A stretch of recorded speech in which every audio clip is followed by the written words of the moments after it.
Chapter 1. The Boy from Virginia. Thomas Jefferson was born on a cold spring day in 1743, in a small town called Shadwell, Virginia. The world was very different back then, a time of horse-drawn carriages, flickering candlelight, and wooden houses. But even in this quiet, simple world, something extraordinary was about to happen. Thomas was the third of 10 children in his family. His father, Peter Jefferson, was a strong and hard-working man. He was a surveyor, someone who measured land, and he owned a large farm. Peter taught young Thomas the value of hard work and the importance of being honest. His mother, Jane Randolph Jefferson, came from a well-known family, and she made sure Thomas learned how to read and write at an early age. From the moment he could hold a book, Thomas was fascinated by the world of words. He would spend hours sitting by the fire, reading stories of ancient heroes, distant lands, and great adventures. Books were his window to the world, a world much bigger than Shadwell. But Thomas wasn't just a bookworm. He loved nature too. He would often wander through the forests and fields near his home, exploring the plants, animals, and rivers. The beauty of the natural world filled him with wonder, and a deep love for the land that would stay with him all his life. When Thomas was 9 years old, his father decided it was time for him to get a formal education. This was no small thing. Many children at that time didn't have the chance to go to school. But Peter Jefferson believed in the power of knowledge. So, Thomas was sent to a small school where he learned the basics of reading, writing, and arithmetic. But soon, Thomas wanted more. He wanted to learn about the world beyond Shadwell. His father noticed this and decided to send him to a more advanced school. Here, Thomas began to learn Latin, Greek, and French, languages that opened up even more books and more ideas. He studied history, science, and literature, soaking up knowledge like a sponge. Tragedy struck when Thomas was just 14 years old. His father passed away. It was a heavy blow for the young boy. But instead of giving up, Thomas decided to honor his father's memory by working even harder. He took his studies seriously, determined to make something of himself. When he turned 16, Thomas left home to attend the College of William and Mary in Williamsburg, Virginia. This was a big step, a new chapter in his life. The college was far from home, and it was filled with new people, new ideas, and new challenges. But Thomas was ready. At college, Thomas studied under some of the best teachers in Virginia. He learned about mathematics, science, law, and philosophy. He read the works of great thinkers like John Locke, who wrote about the rights of individuals and the importance of government by the people. These ideas fascinated Thomas. They were the seeds of the great thoughts that would one day change a nation. But college wasn't all about books and studying. Thomas also learned to play the violin, a skill that would bring him joy throughout his life. He practiced for hours, becoming quite skilled. Music was a way for him to relax, to express the emotions that words sometimes couldn't capture. Thomas also met people who would become lifelong friends who shared his love of learning and his passion for new ideas. Together, they would spend hours debating, discussing, and dreaming about the future. They talked about freedom, about the rights of people, and about the possibility of a better world. But Thomas wasn't just a dreamer. He was also a doer. After graduating from college, he decided to study law. He knew that the law was the key to justice, and he wanted to use it to help people.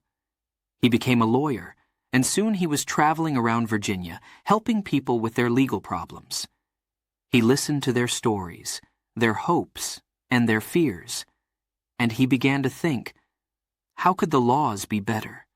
How could they protect the rights of everyone? These were big questions. Questions that would eventually lead Thomas Jefferson to write some of the most important words in American history. But for now, he was still a young man, full of energy and ideas, ready to take on the world. In the years that followed, Thomas continued to grow as a thinker and a leader. He became involved in politics, where he began to make a name for himself as a man of principle and vision. But deep down, he never forgot his roots. The lessons he learned as a boy in Shadwell, the love of books, the beauty of nature, and the belief in hard work and honesty. These were the things that shaped him, the things that made him who he was. And as he stood on the threshold of history, ready to play his part in the founding of a new nation, Thomas Jefferson was driven by one simple truth, the belief that all people deserve the chance to be free. Chapter 2. A Young Lawyer with Big Ideas. Thomas Jefferson had finished his studies, but his journey was just beginning. After years of learning and exploring ideas, he was ready to take on the world. With a heart full of dreams and a mind buzzing with ideas, he stepped into the world as a young lawyer. But Thomas wasn't just any lawyer. He was a lawyer with a mission. Jefferson began his legal career in Virginia, a place where people needed help navigating the complex world of laws and courts. The legal system could be confusing, even scary, for the ordinary person. But Thomas had a way of making things clear. He listened carefully to the people who came to him, understanding their problems and worries. He wasn't just there to win cases. He was there to help. As he traveled through the towns and countryside of Virginia, Thomas saw the challenges people faced. He saw how the laws often favored the rich and powerful, leaving the poor and ordinary people with little protection. This didn't sit well with Jefferson. He believed that laws should be fair, that they should protect everyone, not just the few. These thoughts grew inside him, pushing him to think about how things could be better, how the laws could be changed to bring more justice to the world. One day, as he rode his horse through the rolling hills of Virginia, Jefferson had a realization. The law wasn't just about rules. It was about rights. The rights of the people. The right to live freely, to speak openly, to work and own property without fear. These rights were not just given by kings or governments. They were natural rights, belonging to everyone simply because they were human. This was a powerful idea, and it would shape everything Jefferson would do in the years to come. But how could these big ideas be put into practice? How could the law be changed to protect these rights? Jefferson began to write down his thoughts, filling page after page with his bold ideas. He thought about how laws could be written to ensure fairness, how the government could be structured to serve the people, not control them.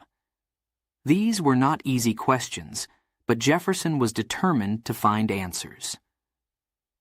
One of the cases that deeply affected Jefferson was that of a local farmer who was being unfairly taxed. The man had worked hard all his life, but the taxes demanded by the British government were too high, threatening to take away his farm. Jefferson took on the case, arguing passionately that the taxes were unjust. He lost the case, but the fight stayed with him. It was one more example of how the powerful used the law to oppress the weak, and it fueled his desire for change. Jefferson's reputation as a lawyer grew. People began to see him not just as someone who understood the law, but as someone who wanted to use it to make the world a better place. He was known for his integrity, for his deep commitment to justice, but while many lawyers were content with the way things were, Jefferson was not. He wanted more than just to practice law. He wanted to reform it. As time went on, Jefferson started to get involved in local politics. He believed that the best way to change the laws was to become part of the system that created them. He was elected to the Virginia House of Burgesses, the colonial government's assembly, where he would have a voice in shaping the laws of the land. This was a big step, and it was here that Jefferson's ideas would start to take root. In the House of Burgesses, Jefferson quickly made his mark. He spoke out against British rule, arguing that the American colonies should have the right to govern themselves. He believed that the people who lived in America knew what was best for them. not some king thousands of miles away. His speeches were filled with passion and conviction, and they began to inspire others. People started to see Jefferson as a leader, someone who could help guide them to a better future. But Jefferson didn't just talk about change, he worked hard to make it happen. He began drafting new laws that reflected his belief in the rights of the people. One of his first major efforts was a bill to allow people the freedom to worship as they chose. At that time, everyone was expected to follow the same religion, but Jefferson believed that faith was a personal matter. His bill wasn't passed right away, but it was the beginning of a fight for religious freedom that would eventually become a cornerstone of American law. Another idea that Jefferson championed was the need for education. He believed that for people to be truly free, they needed to be educated, to understand their rights and how to protect them. He dreamed of a system of public education that would be available to everyone, rich or poor. This was a radical idea at the time, but Jefferson was convinced that it was essential for a free society. As Jefferson's ideas grew, so did the tensions between the American colonies and Britain. The British government was imposing more and more taxes and laws that the colonists found unfair. The people were getting angry, and the idea of independence began to spread like wildfire. Jefferson was at the heart of this growing movement. He believed that it was time for the colonies to break free, to create a new nation where the rights of the people would be protected. By the time the 1770s arrived, Jefferson's ideas had become more than just thoughts on paper.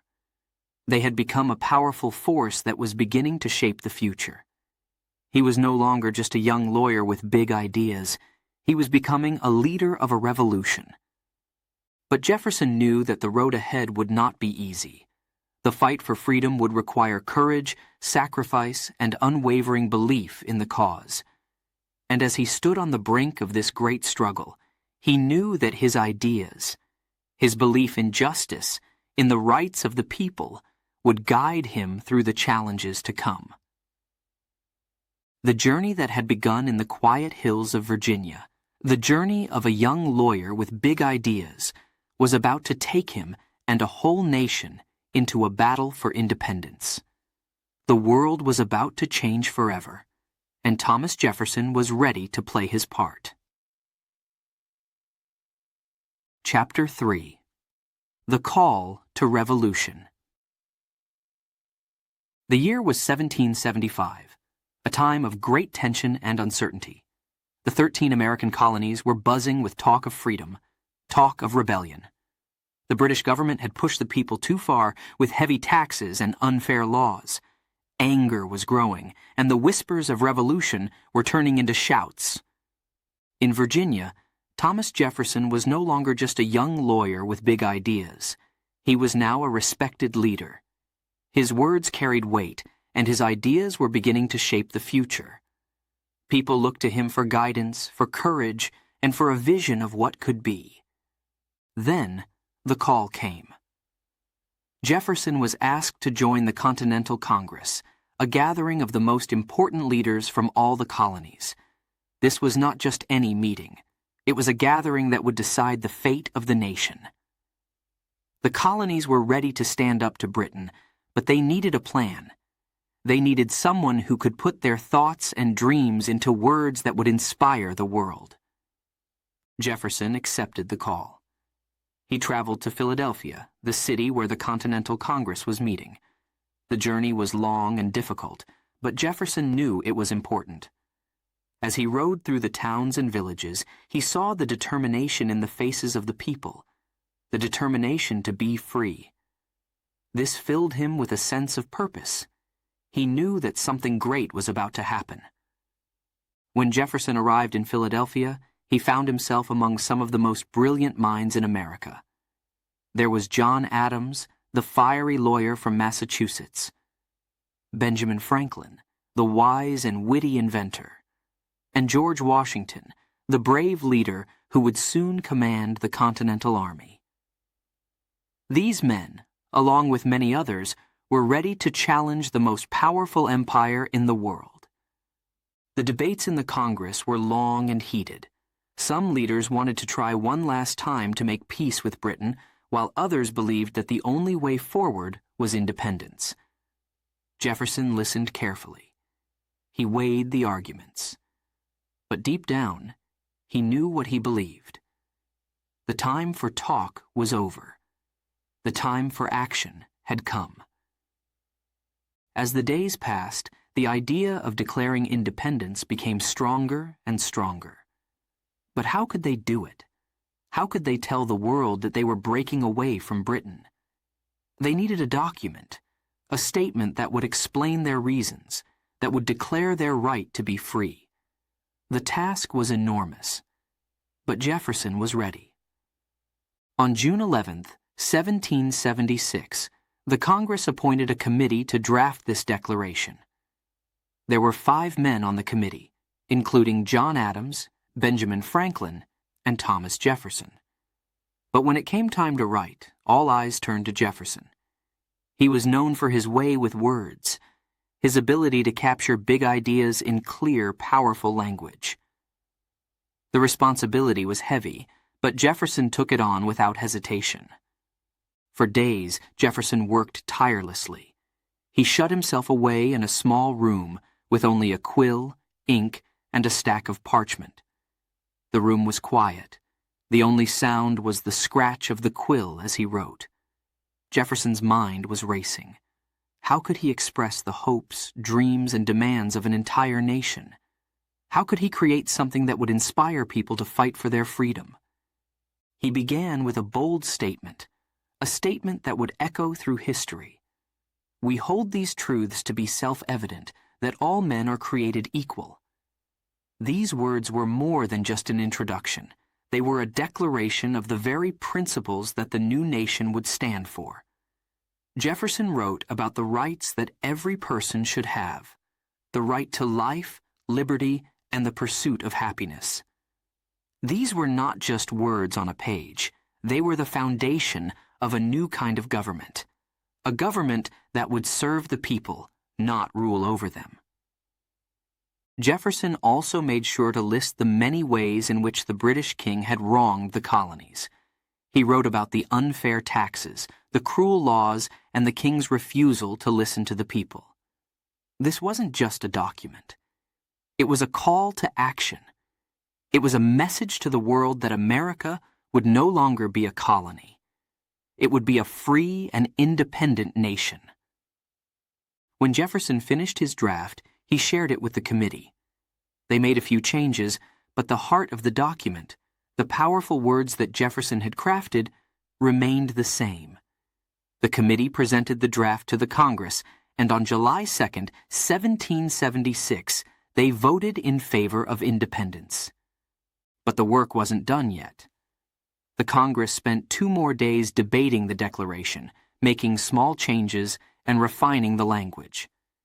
Jefferson watched as his words were discussed and dissected, but he knew that what mattered most was the message that freedom was worth fighting for.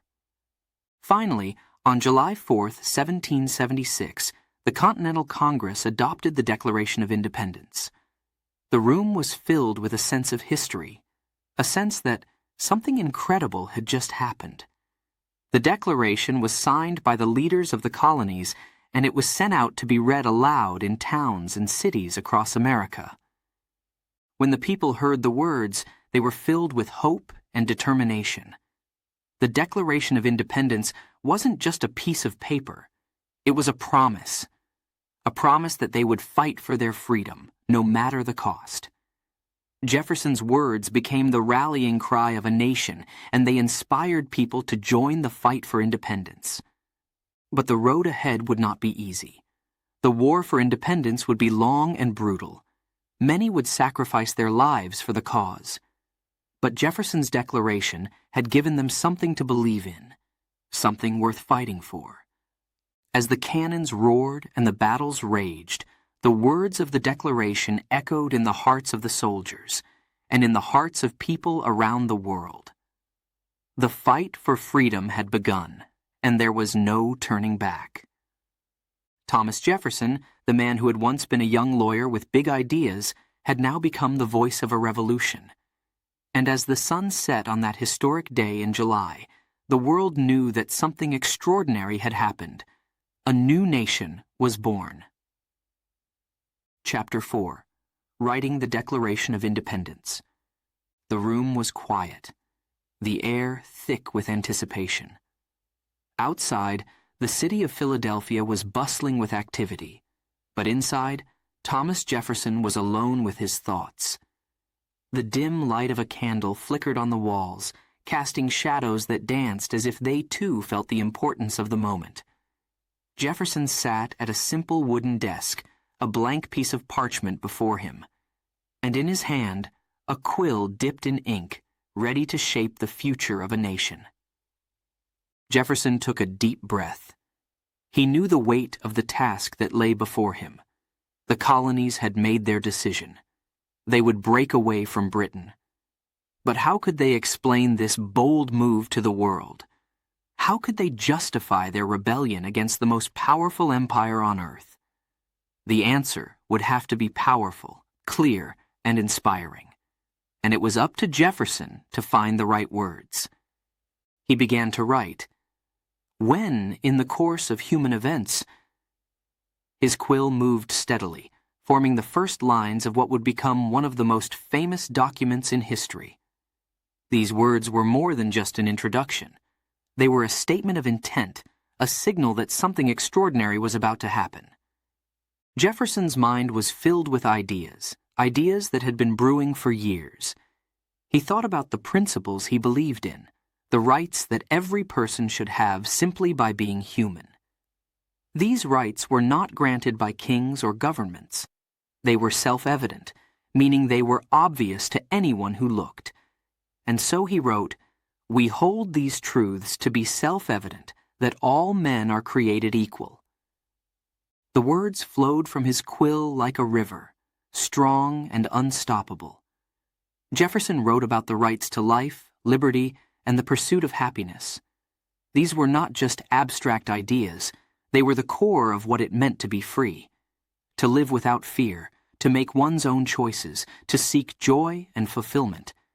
These were the things worth fighting for. But Jefferson didn't stop there. He knew that the world would want to know why the colonies were breaking away from Britain. So he listed the many wrongs that the British king had committed against the American people. He wrote about the unfair taxes, the harsh laws, and the way the king had ignored the pleas of the colonists. He has refused his assent to laws, the most wholesome and necessary for the public good, Jefferson wrote, each word dripping with the frustration and anger of a people pushed too far. As he wrote, Jefferson's mind flashed back to the cases he had fought as a young lawyer. The farmer who had been crushed by unfair taxes, the families who had suffered under British rule. These memories fueled his passion. He wasn't just writing a document, he was giving voice to the hopes and dreams of an entire nation. Hours passed as Jefferson worked, the candle burning low. The room was silent, except for the soft scratch of the quill on parchment. Outside, the city slept, unaware that within those four walls, history was being made. Jefferson's hand grew tired, but he pushed on, determined to finish what he had started. Finally, as the first light of dawn crept through the window, Jefferson put down his quill. The Declaration of Independence was complete. He read over his work, his heart pounding with a mixture of exhaustion and excitement. He knew that these words, these simple yet powerful words, would change everything. But Jefferson also knew that his work was not yet done. The draft would have to be reviewed by the Continental Congress, where it would be debated and possibly revised. He was prepared for this, but he also hoped that the essence of what he had written would remain. The ideas of freedom, equality, and the rights of all people were too important to lose. A few days later, Jefferson presented his draft to the committee. John Adams and Benjamin Franklin, both members of the committee, read through the document carefully. They made a few changes, tweaking the language here and there, but the heart of the Declaration, the bold and revolutionary ideas, remained intact. The committee then presented the draft to the full Congress. The debates were intense. Some members wanted to tone down the language, others wanted to add more grievances against the king. But as the discussions continued, it became clear that Jefferson's words had struck a chord. The delegates knew that this document was more than just a statement of independence. It was a declaration of the values that would define the new nation. Finally, on July 4, 1776, the Continental Congress adopted the Declaration of Independence. The room was filled with a sense of triumph and relief. The delegates knew that by signing this document, they were committing to a dangerous course. But they also knew that it was the right course. They were declaring to the world that they were free, that they would no longer be ruled by a distant king. The Declaration was sent out to be read in public squares, in churches, and in town halls across the 13 colonies. When the people heard the words, they cheered. They wept. They knew that something extraordinary had happened. Jefferson's words had given them the courage to fight, and the belief that they could win.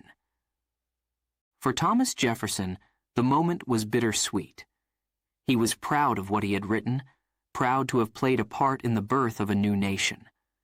But he also knew that the road ahead would be difficult. The war for independence was far from over, and the future of America was uncertain. But one thing was clear. The Declaration of Independence was more than just a document. It was a beacon of hope, a symbol of freedom that would inspire not only the people of America, but people all over the world. Jefferson had poured his soul into those words, and they had become the foundation of a new nation. A nation built on the principles of equality, justice, and liberty for all. And so, as the sun set on that historic day, the world knew that a new chapter had begun, a chapter that would change the course of history forever. Chapter 6. Building a New Nation. The war was over. The battle for independence had been won. The American colonies were now free from British rule, but with freedom came a new challenge. Building a new nation from the ground up. The people were excited, hopeful, and full of dreams for the future. But they were also nervous. How would they govern themselves? What kind of country would they create? Thomas Jefferson, who had been such a powerful voice during the Revolution, knew that the work was far from finished. Winning freedom was only the first step. Now the real challenge began, shaping a government that would reflect the values of liberty, justice, and equality that he had written about in the Declaration of Independence. Jefferson believed in democracy, a government of the people, by the people, and for the people. This idea was revolutionary. For centuries, people had been ruled by kings and queens, by emperors and tyrants. But Jefferson envisioned something different. A government where the power rested not in the hands of a single ruler, but with the people themselves. As the new nation began to take shape, Jefferson was at the forefront of the efforts to create a fair and just government. He returned to Virginia, where he was elected to the state legislature.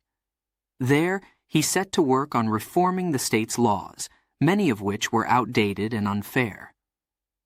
One of his first major accomplishments was drafting a bill for religious freedom. Jefferson believed that everyone should have the right to worship as they chose, without interference from the government.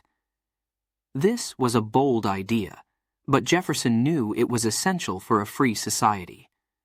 But Jefferson's ambitions didn't stop at Virginia. He had a vision for the entire nation. He wanted to create a government that would protect the rights of every citizen, rich or poor, powerful or humble. He believed that the government should be limited in its power, that it should serve the people, not control them. In 1787, Jefferson was serving as the U.S. ambassador to France when a group of American leaders gathered in Philadelphia to write a new constitution for the United States. Although Jefferson was not there, his ideas and writings had a strong influence on the discussions. The result was the U.S. Constitution, a document that laid out the framework for the new government. When Jefferson returned to America in 1789, he found a nation still finding its way. The new government was in place, but there were many challenges ahead. People had different ideas about how the country should be run, and there were disagreements about the role of the federal government. Some leaders, like Alexander Hamilton, believed in a strong central government with broad powers. But Jefferson had a different vision. He believed in a smaller government, one that left most of the power in the hands of the states and the people. This difference in opinion led to the formation of the first political parties in the United States. On one side were the Federalists, led by Hamilton, who wanted a strong central government and close ties with Britain. On the other side were the Democratic Republicans, led by Jefferson, who wanted to limit the power of the federal government and protect the rights of the states and individuals. Jefferson and Hamilton's rivalry was intense. They argued about everything, from how to handle the nation's debt to how to interpret the Constitution. But despite their differences, they both wanted what was best for the country. They just had very different ideas about how to achieve it. In 1790, President George Washington asked Jefferson to be his Secretary of State, a position that put him in charge of foreign affairs. Jefferson accepted the position, even though it meant working closely with Hamilton, who was now the Secretary of the Treasury. The two men clashed often, but Jefferson used his position to promote his vision of America, a nation of independent farmers, free from the influence of big banks and big cities. But Jefferson's biggest contribution to building the new nation came when he was elected as the third President of the United States in 1801. His election was a turning point in American history. It was the first time that power had peacefully transferred from one political party to another. This was a big deal. It showed that the new government could survive even when leaders with very different ideas took charge. As president, Jefferson worked to make the government smaller and more efficient. He cut taxes, reduced the size of the military, and paid off a large portion of the national debt. He also focused on expanding the country's territory. In 1803, he made the Louisiana Purchase, a deal with France that doubled the size of the United States. This was a bold move, and it opened up vast new lands for settlement and exploration. But Jefferson's presidency wasn't without its challenges. He had to navigate tensions with Britain and France, who were at war with each other and often interfered with American trade. He also faced opposition at home from people who didn't agree with his policies. But through it all, Jefferson remained committed to his vision of a government that served the people and protected their rights. After serving 2 terms as president, Jefferson retired to his beloved home, Monticello. But even in retirement, he continued to influence the direction of the nation. He founded the University of Virginia, a place where young minds could be educated in the principles of liberty and democracy. Education, he believed, was the key to a strong and free nation. As the years passed, the country Jefferson had helped build continued to grow and change. New challenges arose, and new leaders emerged to tackle them. But the foundation that Jefferson had helped lay, a foundation built on the principles of democracy, individual rights, and limited government, remained strong. Jefferson's legacy as a nation builder is one of the most important in American history. He helped create a government that was unlike any the world had ever seen. A government that put the power in the hands of the people. And while he didn't always get everything right, his vision and his determination to build a nation that would stand the test of time have made him one of the most important figures in the story of America. And so, as Thomas Jefferson looked out over the fields of Monticello, he could take pride in what he had helped create. A nation of free people, governed by laws that protected their rights. A nation that, despite its flaws and challenges, would continue to strive toward the ideals of liberty and justice for all. Chapter 7. Secretary of State and More. The year was 1790, and the young United States was still finding its way. The Revolution had ended, and the colonies had become a nation. But the work of building that nation was far from over. The new government was just beginning to take shape, and it needed strong leaders to guide it through its early years. That's when President George Washington turned to Thomas Jefferson, asking him to take on a big job: Secretary of State. This was no ordinary position. The Secretary of State was responsible for managing the country's relationships with other nations, a role that was crucial for a country trying to establish itself on the world stage. Jefferson knew the importance of this task. He had spent years in France as an ambassador, learning the art of diplomacy, and now he would use that experience to help guide America. Jefferson accepted the job with a sense of duty. He knew that the decisions he would make as Secretary of State would shape the future of the country. But he also knew that this job would come with challenges that would test not only his skills, but also his beliefs. As Secretary of State, Jefferson had to deal with many important issues. One of the biggest was how to navigate the complicated relationships between the United States and the powerful countries of Europe, like Britain and France. These nations were often at odds with each other, and their conflicts sometimes threatened to drag America into their wars. Jefferson believed in staying neutral. He didn't want America to get caught up in European struggles. He thought the best way to protect the young nation was to focus on building it up from within, rather than getting involved in foreign conflicts. But not everyone agreed with Jefferson's ideas. Alexander Hamilton, who was serving as Secretary of the Treasury, had a different vision. Hamilton wanted to strengthen ties with Britain, believing that a strong relationship with the world's most powerful empire would benefit America's economy. This difference in opinion led to many heated debates between Jefferson and Hamilton, debates that would shape the direction of the nation. Jefferson believed that the United States should be a nation of independent farmers, living simply and freely. He worried that too close a relationship with Britain, with its powerful banks and big cities, would lead America down a path that could threaten the freedoms the Revolution had fought for. Hamilton, on the other hand, saw the future of America as an industrial and commercial powerhouse, with a strong central government to support it. These differences of opinion were more than just personal disagreements. They represented two very different visions for the future of the United States. And as Jefferson worked as Secretary of State, he found himself increasingly at odds with Hamilton and those who supported his ideas. The tension between them grew, leading to the formation of the first political parties in America. Jefferson's supporters became known as the Democratic Republicans, while Hamilton's followers were called the Federalists. But Jefferson's challenges as Secretary of State didn't stop with domestic politics. The world was watching this new nation, and some countries were testing its resolve. In 1793, war broke out between Britain and France, two of the most powerful countries in the world. The United States found itself caught in the middle, with both Britain and France trying to pull America into the conflict. Jefferson believed it was crucial for America to stay neutral, to avoid being dragged into a war that could destroy the young nation. Jefferson's stance on neutrality was tested when Britain began attacking American ships, seizing their cargo, and even forcing American sailors to serve in the British Navy.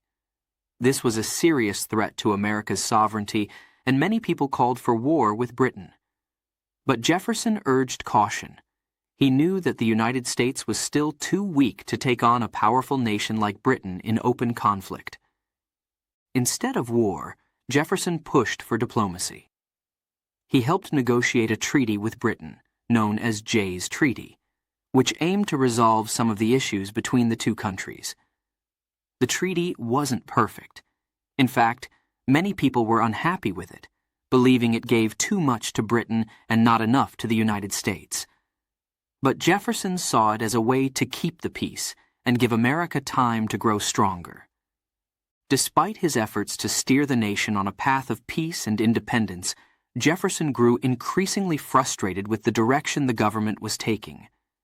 He saw Hamilton's influence growing, and he worried that the Federalists were moving the country toward a more centralized and powerful government, one that could threaten the liberties he held dear. By 1793, Jefferson had had enough. He decided to resign as Secretary of State, returning to his home at Monticello. He needed time to reflect, to recharge, and to think about the future. But even as he stepped away from government, Jefferson's mind was never far from the challenges facing the nation. He knew that his role in shaping America was not yet finished. In the years that followed, Jefferson continued to speak out against what he saw as the overreach of the federal government. He wrote letters, gave speeches, and worked to build support for his vision of America, a vision of a nation that was free, independent, and governed by the people. His words resonated with many, and soon the political tide began to turn. In 1796, Jefferson ran for President of the United States. It was a hard-fought campaign, filled with passionate debates and fierce rivalries. In the end, Jefferson narrowly lost to John Adams, who had been Washington's vice president. But Jefferson didn't walk away defeated. He became the vice president under Adams, continuing to fight for his beliefs and prepare for another chance to lead the nation. Jefferson's time as Secretary of State had been filled with challenges that tested his beliefs and his leadership. But through it all, he remained committed to the principles of democracy, freedom, and independence. He knew that the future of America depended not just on winning battles or making treaties, but on staying true to the ideals that had inspired the Revolution in the first place. And so, as the new century approached, Thomas Jefferson stood ready for the next chapter in his journey, a chapter that would see him rise to the highest office in the land, where he would continue to shape the destiny of the nation he had helped to create. Chapter 8. A New Vision. The Birth of Political Parties. America was growing. And with that growth came new challenges. The nation was young, full of promise, but also full of different ideas about what it should become. As the country expanded, so did the debates about how it should be governed. And at the center of these debates were two men with very different visions: Thomas Jefferson and Alexander Hamilton. Thomas Jefferson had a dream, a vision of a nation where people lived simply and freely, in small towns and on family farms.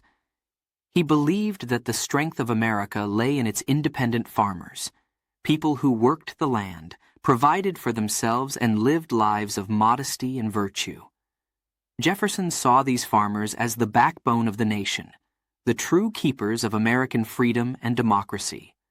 But not everyone shared Jefferson's vision. Alexander Hamilton, who had been a close advisor to President George Washington and served as Secretary of the Treasury, had a very different idea of what America should be. Hamilton believed in a strong central government, a government that could support a growing economy, build big cities, and create a powerful nation. He wanted America to be a leader in trade and industry, with banks and businesses driving the economy. These two visions couldn't have been more different, and the disagreements between Jefferson and Hamilton grew more intense with each passing day.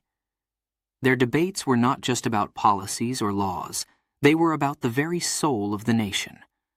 What kind of country would America become? Would it be a nation of small farmers, or a nation of big cities and industries? Would the power lie with the people, or with a strong central government? As these questions were debated in the halls of government, something new began to take shape: political parties. Up until this point, the idea of political parties was something many leaders, including Washington, had hoped to avoid. They feared that parties would divide the nation, creating factions that would fight against each other instead of working together for the common good. But the differences between Jefferson and Hamilton were too great to ignore. And soon, the nation found itself divided. On one side were the Federalists, led by Hamilton. The Federalists believed in a strong central government, close ties with Britain, and the importance of trade and industry. They wanted a government that could help guide the nation's economy, build infrastructure, and maintain order. On the other side were the Democratic Republicans, led by Jefferson. The Democratic Republicans believed in limited government, the rights of the states, and the importance of agriculture. They wanted a government that stayed out of people's lives as much as possible, allowing them to live freely and govern themselves. Jefferson's vision of America was rooted in his deep belief in the wisdom of the common people. He trusted that farmers and small-town citizens knew what was best for their own lives and communities. He feared that a strong central government would become too powerful, that it would start making decisions for the people instead of letting them decide for themselves. The birth of political parties didn't happen overnight. It was a gradual process, fueled by the debates and disagreements between leaders like Jefferson and Hamilton. But by the mid-1790s, the division was clear. The Federalists and the Democratic Republicans were two distinct groups, each with its own ideas about how the country should be run. Jefferson found himself leading the Democratic Republicans, fighting for his vision of America. He traveled across the country, giving speeches, writing letters, and building support for his ideas. He believed passionately that the future of the nation depended on staying true to the principles of the Revolution, the principles of liberty, equality, and the rights of the individual. But Jefferson's leadership wasn't just about opposing Hamilton and the Federalists. He also worked to build a positive vision for the future. He wanted to create a nation where education was available to everyone, where people could worship freely, and where the government was truly of the people, by the people, and for the people. He believed that America could be a beacon of freedom and democracy for the world, a nation that showed what was possible when people were free to govern themselves. The rivalry between Jefferson and Hamilton became one of the most famous in American history. Their debates shaped the direction of the nation and laid the groundwork for the two-party system that still exists today. But their differences were not just about policies. They were about two very different ways of seeing the world. For Jefferson, the fight was deeply personal. He saw the Federalists as a threat to everything he had fought for during the Revolution. He believed that if Hamilton's vision of a strong central government and big cities took hold, America would lose its soul. The country would become just like Europe, with a powerful elite controlling the lives of ordinary people. But Jefferson's fight was not just against Hamilton. It was also against the challenges of a changing world. America was growing, and with that growth came new challenges that no one had foreseen. The country was becoming more diverse, more complex, and more connected to the rest of the world. Jefferson knew that his vision of a simple agrarian society might not be enough to meet these challenges. But he also believed that the principles of liberty and democracy could guide the nation through whatever lay ahead. As the years passed, the political landscape continued to evolve. Jefferson's Democratic Republicans grew in strength, winning more elections and gaining more influence. But the debates between the two parties never really ended. They continued to argue about the role of government, the direction of the economy, and the future of the nation. And through it all, Jefferson remained committed to his vision. A vision of a nation where people lived simply, freely, and independently. He knew that America would continue to grow and change, but he believed that the core principles of liberty and democracy would always be the foundation of the nation. As the first political parties took shape, Jefferson's leadership helped to define the direction of the country. His ideas, his vision, and his passion for freedom left a lasting impact on American history. And while the debates between Federalists and Democratic Republicans may have been fierce, they also helped to shape the nation into what it is today. A nation where different ideas can be debated, where people can choose their leaders, and where the voice of the people remains the most powerful force of all. Chapter 9. The President of the People. The year was 1801, and a new chapter in American history was about to begin. Thomas Jefferson, the man who had written the Declaration of Independence and fought tirelessly for the rights of the people, was about to become the third President of the United States. It was a time of hope and change, and the nation looked to Jefferson for leadership, for a vision of the future. Jefferson's journey to the presidency had not been easy. The election of 1800 was one of the most contentious in American history. The country was deeply divided between the Federalists, led by John Adams, and the Democratic Republicans, led by Jefferson. The campaign was filled with bitter attacks and fierce debates, but in the end, Jefferson emerged victorious. The people had chosen him to lead, and he was ready to serve. On a cold March morning in 1801, Jefferson stood on the steps of the Capitol in Washington, D.C., and took the oath of office. As he spoke to the crowd gathered before him, he called for unity and peace. "We are all Republicans, we are all Federalists," he declared, reminding the nation that despite their differences, they were all Americans, united by a common cause. It was a message of reconciliation, a message that set the tone for his presidency. Jefferson believed in the power of the people, the common man who worked the fields, built the towns, and shaped the future of the nation. He saw his role as president not as a ruler, but as a servant of the people. He wanted to make the government smaller, reduce taxes, and give more power to the states. He believed that the best government was the one that governed least, the one that allowed people to live their lives freely and independently. One of Jefferson's first acts as president was to reduce the size of the federal government. He cut spending, reduced the national debt, and eliminated many of the taxes that had been put in place by the previous administration. He also reduced the size of the military, believing that a large standing army was a threat to liberty. Instead, he focused on building a strong navy to protect American interests overseas. But Jefferson's presidency was not just about reducing government. It was also about expanding the nation. In 1803, he made one of the most significant decisions of his presidency, the Louisiana Purchase. For just $15 million, Jefferson bought a vast territory from France, doubling the size of the United States overnight. This was a bold move, one that opened up new lands for settlement and exploration.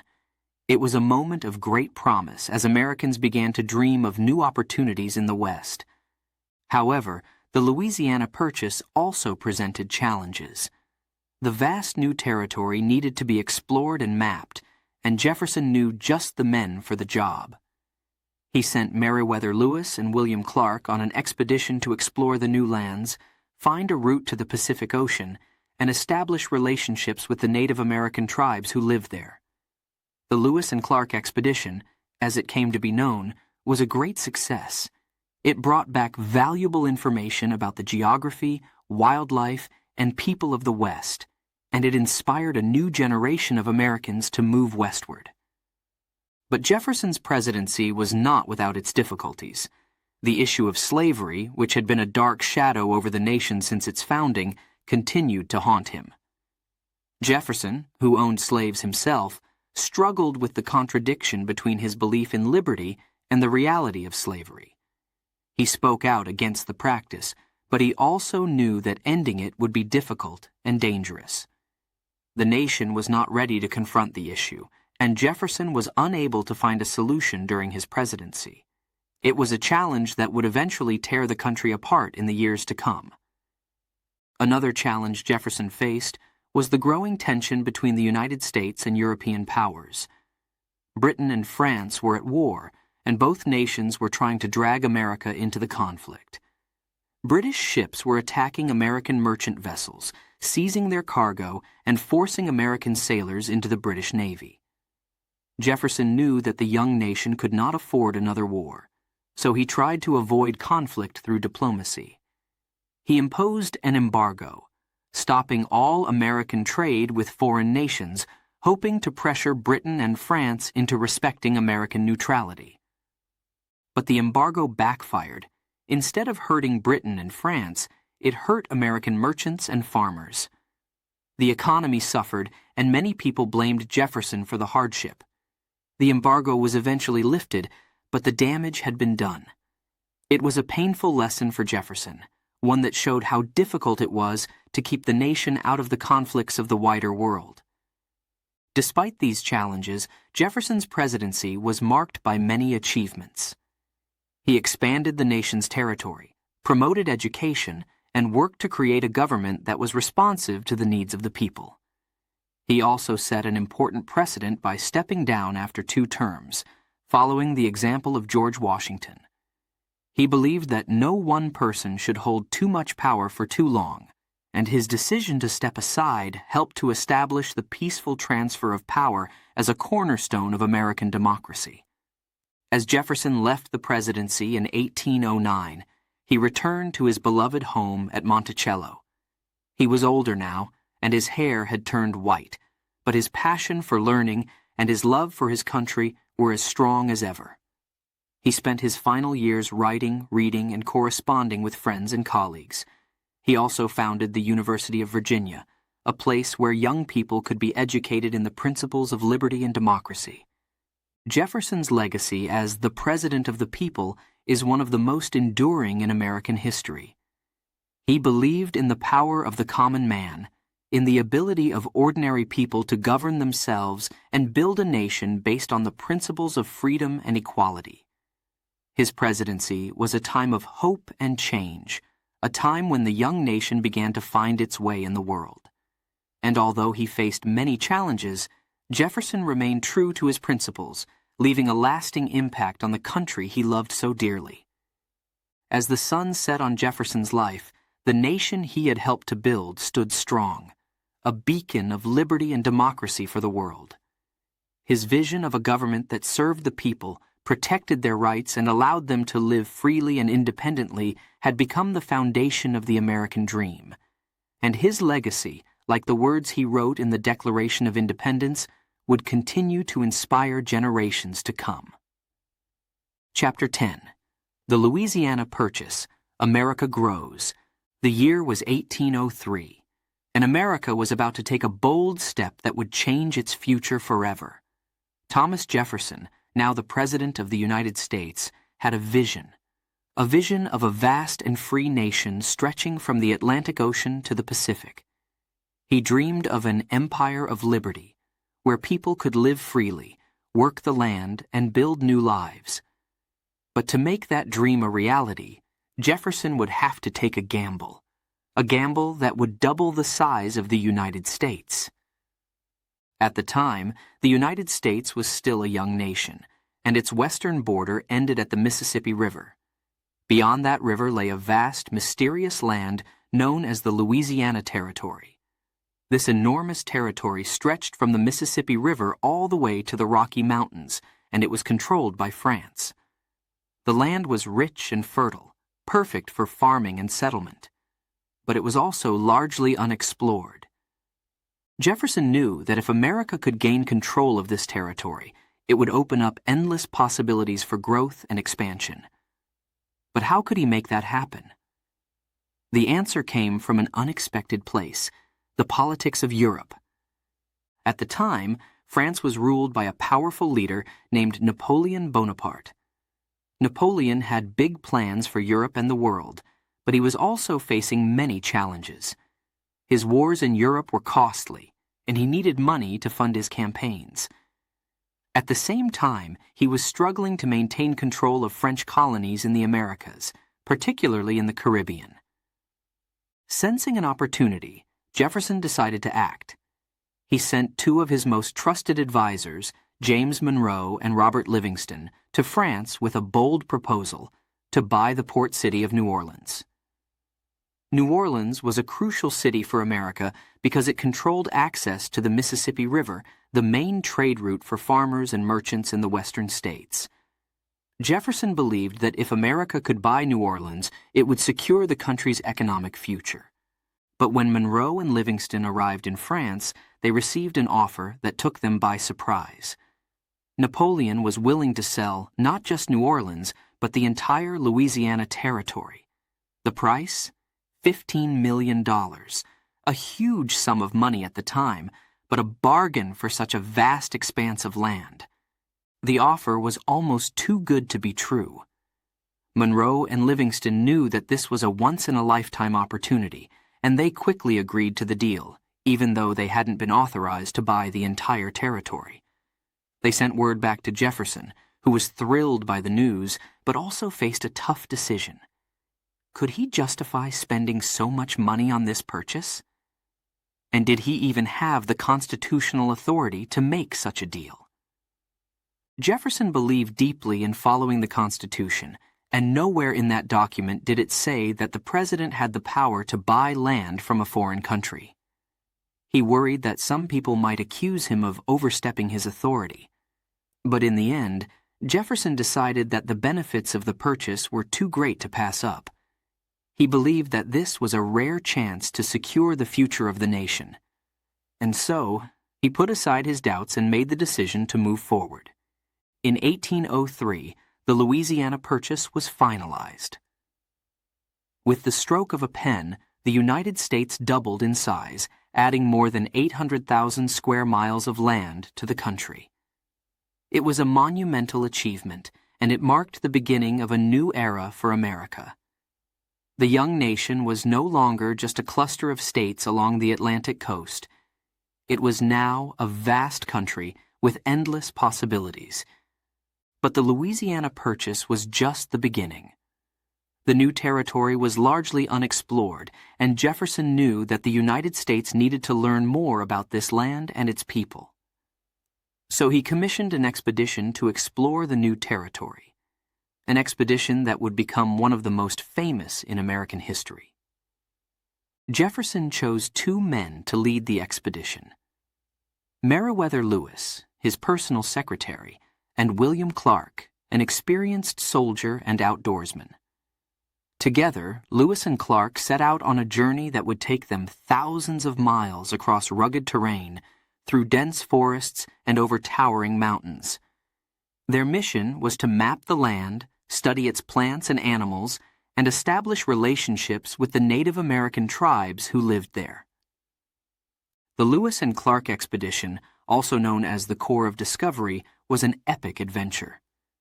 The men faced many challenges along the way, from harsh weather and dangerous animals to difficult river crossings and encounters with unfamiliar tribes.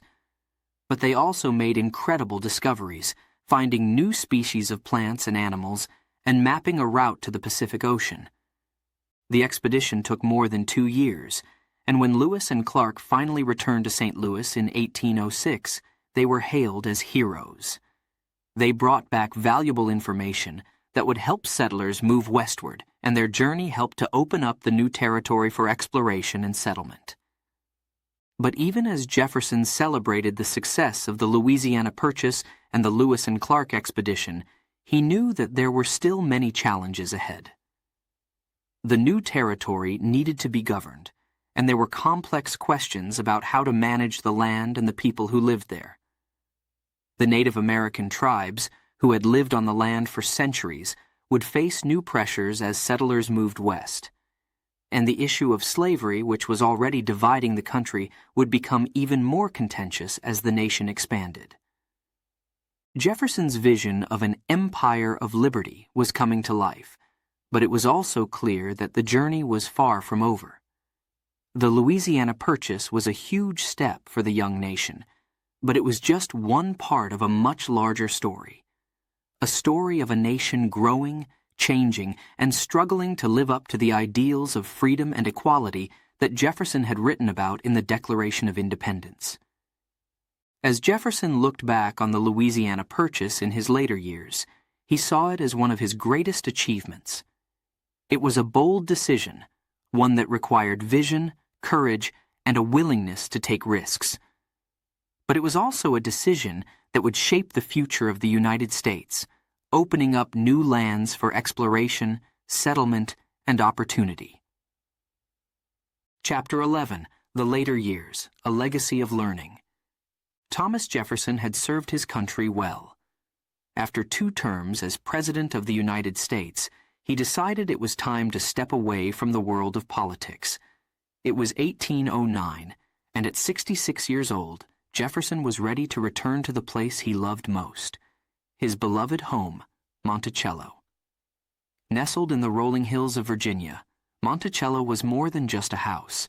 It was Jefferson's sanctuary, a place where he could relax, reflect, and continue his lifelong pursuit of knowledge. But retirement for Jefferson didn't mean a quiet life of leisure. Far from it. Jefferson was a man of endless curiosity and energy. Even in his later years, he continued to think deeply about the future of the nation he had helped to create. His mind was always active, always seeking new ways to improve the world around him. One of Jefferson's greatest passions was education. He believed that knowledge was the key to freedom, that an educated people could better govern themselves and make wise decisions for the future.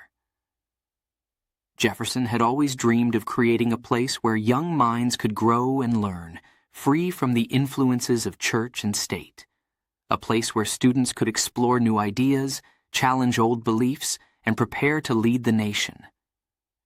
This dream became a reality in 1819, when Jefferson founded the University of Virginia.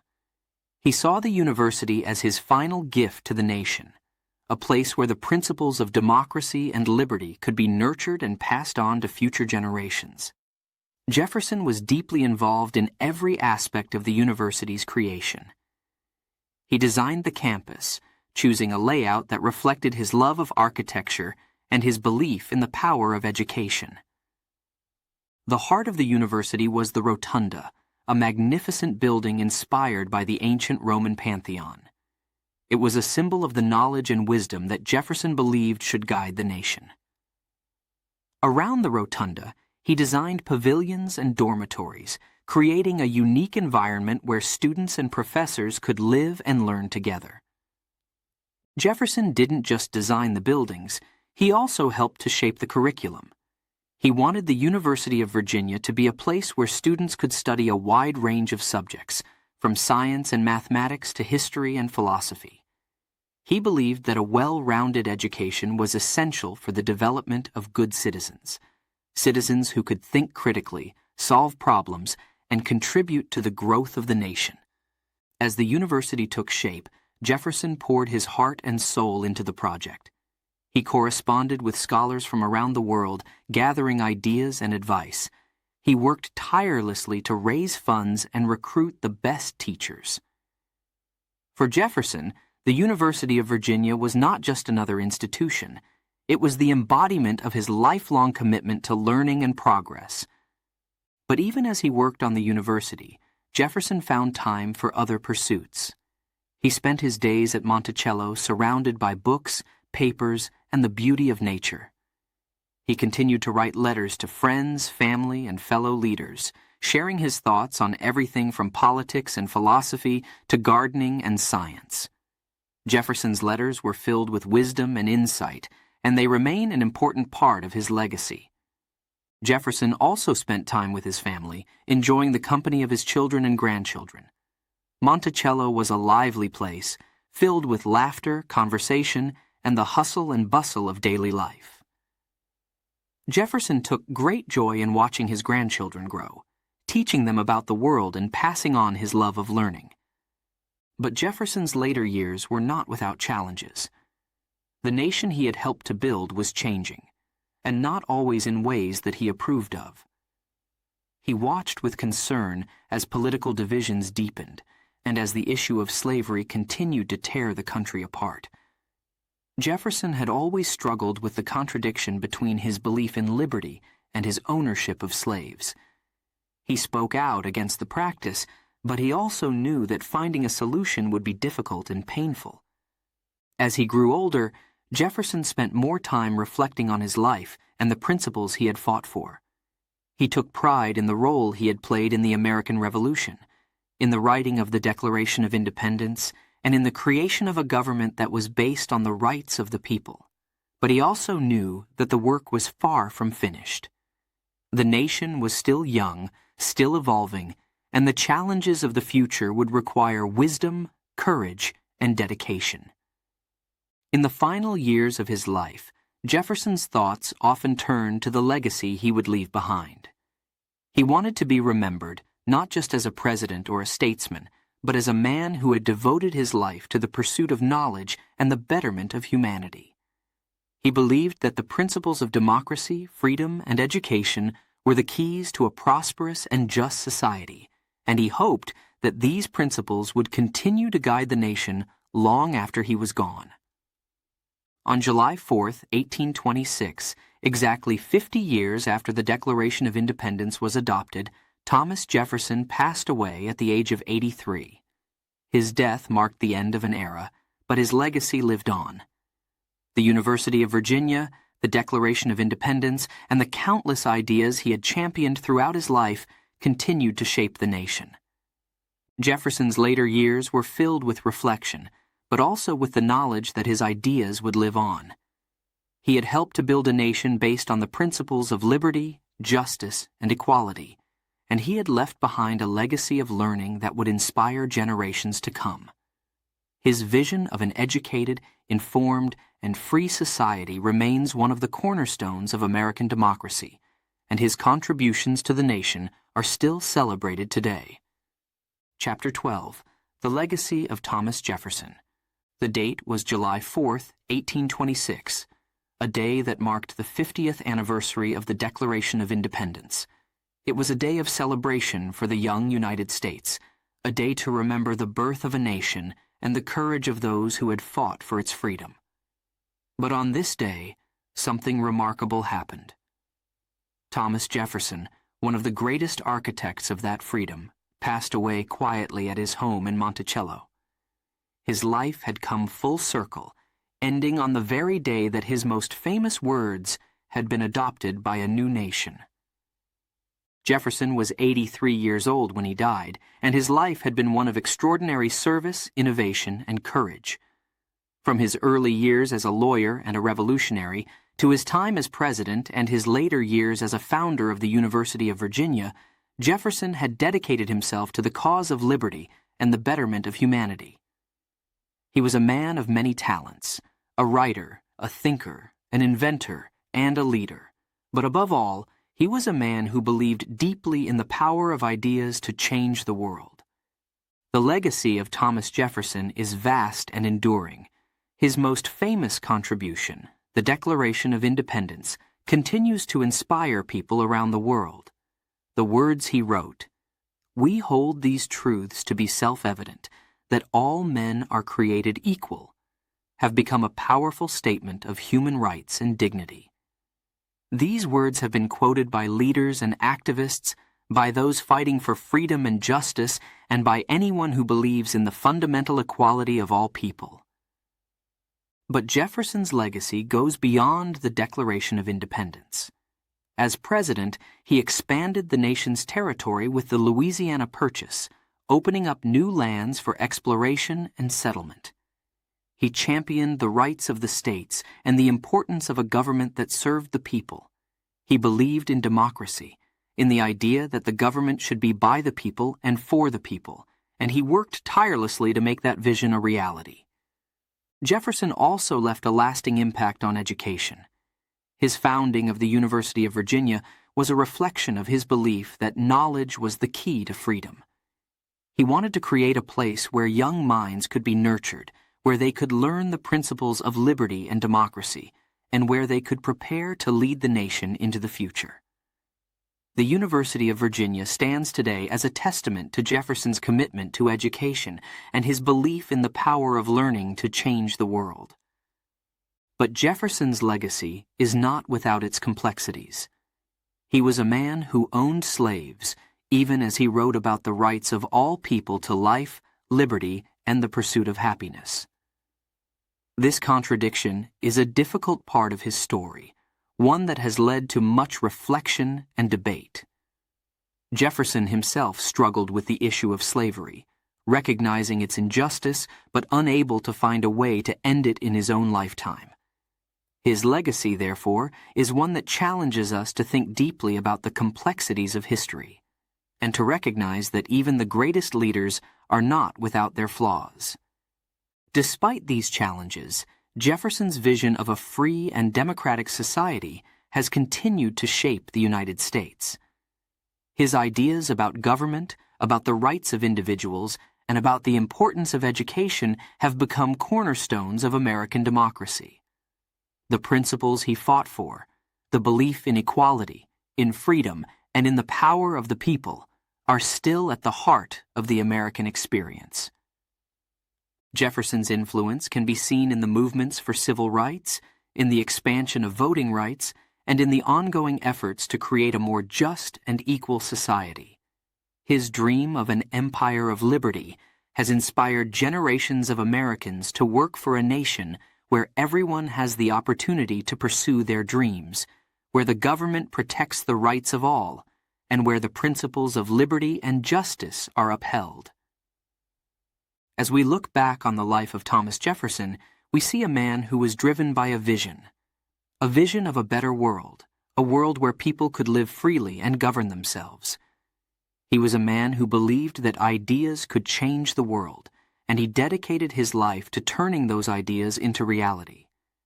His legacy is one of courage, innovation, and a deep commitment to the principles of democracy. Today, Jefferson's words continue to resonate. They remind us of the power of one person's vision to shape the course of history. They remind us that the fight for freedom and equality is never finished, that each generation must work to protect and expand the rights that Jefferson and his fellow revolutionaries fought for. And they remind us that, in the end, it is our ideas, our principles, and our dedication to justice that will define the legacy we leave behind. Thomas Jefferson's life was a testament to the power of ideas and the enduring impact of a commitment to liberty. His contributions to the American Revolution, to the founding of the United States, and to the principles of democracy have left an indelible mark on history. As we reflect on his legacy, we are reminded of the importance of vision, of courage, and of the belief that one person can make a difference. And so, as the sun sets on the story of Thomas Jefferson, we remember him not just as a founding father, but as a visionary, a man who believed in the power of ideas to change the world, and who dedicated his life to making that vision a reality. His dream of freedom and equality lives on, inspiring us all to continue the work of building a nation that truly embodies the principles of liberty, justice, and democracy for all.